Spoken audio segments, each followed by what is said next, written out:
There are several services available to domestic violence victims in Region 5.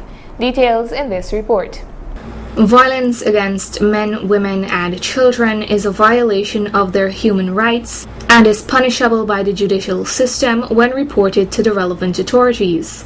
The term domestic violence covers not only physical abuse to an individual, but also includes a verbal abuse, such as quarreling and cursing, threatening an individual, damaging property of an individual like tearing garments or damaging cell phones, stalking an individual, or even hiding someone's property with the intention of restricting that person from leaving.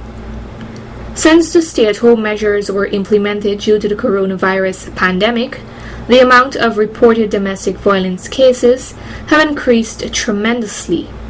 Dr. Alana James, the mental health coordinator of Region 5, highlighted some reasons that contribute to the increase of violence. Indeed, it's a sad truth that domestic violence has increased with this pandemic due to the quarantine measures that are put in place. Now, some of the reasons for this is that persons are more stressed.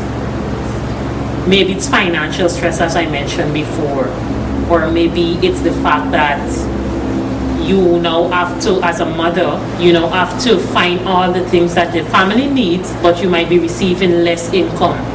So that in itself is a form of stress. And then now persons are not having that little time, that break.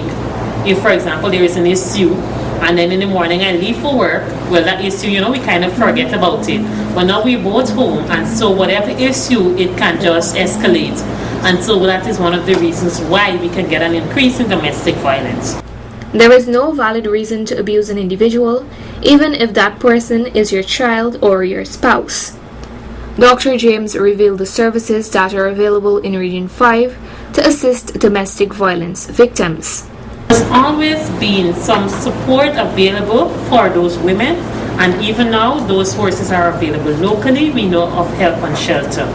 So persons can reach out to help and shelter, because in this situation the most important thing is for the safety of the survivor, that person that is receiving this type of violence. In the case of children, there is Child Link, and that is actually right here in the region, out of the social protection at Fort Wellington. They have a Child Link office that service is available for the children. There is also the Blossom Inc. That is also a NGO that offers help for these women. Domestic violence affects everyone in the family, and it can even begin to take a toll on the victim's mental health. And then there is also mental health services available, because maybe these persons also need counseling that is available with the mental health department, and it's also available via social protection. So do not be scared to reach out if you know that you're a survivor of domestic violence, of gender-based violence, any form of violence. We are here to help you. We are here to assist you.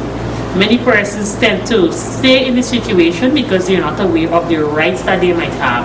So coming to us, we can give you that information and the options available to them.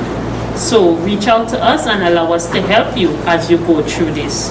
And remember, if you're a survivor of domestic violence, I salute you. If you or someone you know is being abused in any way, please contact any of the previously mentioned organizations or even the police. Please speak out against the violence.